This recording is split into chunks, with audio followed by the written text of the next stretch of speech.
আসসালামাইকুম আমার আপুরা ভাইয়ারা সবাই কেমন আছো? আজকে আমি রান্না করব চিকেন রোস্ট দিয়ে। এখানে চিকেনটাকে ভালোভাবে ধুয়ে পানি ঝরিয়ে রেখেছি। এখন দিয়ে দিব লবণ, দিয়ে দিব 1 চা চামচ আদা রসুন পেস্ট দিয়ে ভালোভাবে ম্যারিনেট করে নেব। এখানে তোমরা ফুড কালার ব্যবহার করতে পারো, কিন্তু আমি ফুড কালার ব্যবহার করব না। দেখো মাখানো হয়ে গেছে। এখন একটা প্যানে ভেজে নেব। প্যানটা গরম হয়ে গেছে, দিয়ে দিব তেল। তেলটা গরম হয়ে গেছে, দিয়ে দিব চিকেনগুলোকে। তোমরা চাইলে যে কোনো চিকেন দিয়ে করতে পারো, আমি ব্রয়লার মুরগি দিয়ে করতেছি।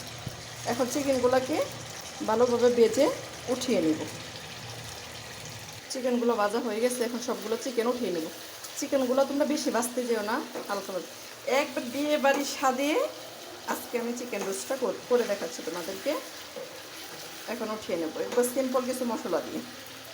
ওই একই তেলে দিয়ে দেবো পেঁয়াজ কুচি আধা কাপের বেশি হবে। তোমরা চাইলে পরিমাণ মতো দিয়ে নিতে পারো, কারণ চিকেন অনুযায়ী চিকেন যে কয়েক পিস দেবে সেভাবে পেঁয়াজটাও দিতে হবে। দিয়ে দিব এলাচ, দারচিনি, তেজপাতা। তোমাদের টেস্ট অনুযায়ী তোমরা দিয়ে নিতে পারো।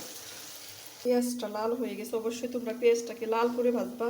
এখন দিয়ে দেবো 1 চা চামচ আদা রসুন পেস্ট, দিয়ে দেবো জিরা পেস্ট, দিয়ে দেবো বাদাম, কাজু বাদাম, পেঁয়াজ বেরেস্তা, সব কিছু বেটে নিচ্ছি।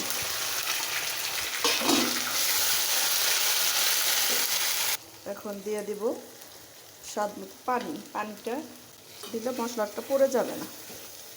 দিয়ে দেবো 1 চা চামচ মরিচ গুঁড়ো, আধা চা চামচ ধনিয়া গুঁড়ো, আধা চা চামচ জিরা গুঁড়ো দিয়ে মশলাটাকে ভালোভাবে কষিয়ে নেব। দিয়ে দেবো টমেটো সস, হাতে বানানো টমেটো সস। চিকেনে লবণ দেওয়া আছে, দিয়ে দেবো স্বাদ মতো লবণ। দিয়ে দেবো ফেটিয়ে রাখা টক দই, দিয়ে দেবো আস্তা কাঁচামরিচ কয়েক পিস, দিয়ে দিব 3 চা চামচ রোস্টের মশলাটা কষানো হয়ে গেছে, দিয়ে দিব সেই চিকেনটা, ভেজে রাখা চিকেনটা। পিস ডিমও দিয়ে দিচ্ছি, এটা অপশনাল, তোমরা চাইলে দিতে পারো, না চলে নাই। আরও দিয়ে দেবো 2 চা চামচ চিনি, আরও দিয়ে দেবো গুঁড়ো দুধের সাথে লিকুইড দুধ মিশিয়ে দিয়ে দেবো সেই দুধটা।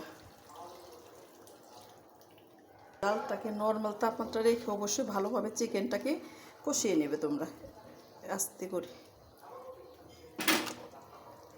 দিয়ে দিব 1 চা চামচ ঘি, ভালো একটা ফ্লেভার আসার জন্য। বাস হয়ে গেল আমার বিয়েবাড়ির স্বাদের চিকেন রোস্ট রান্না।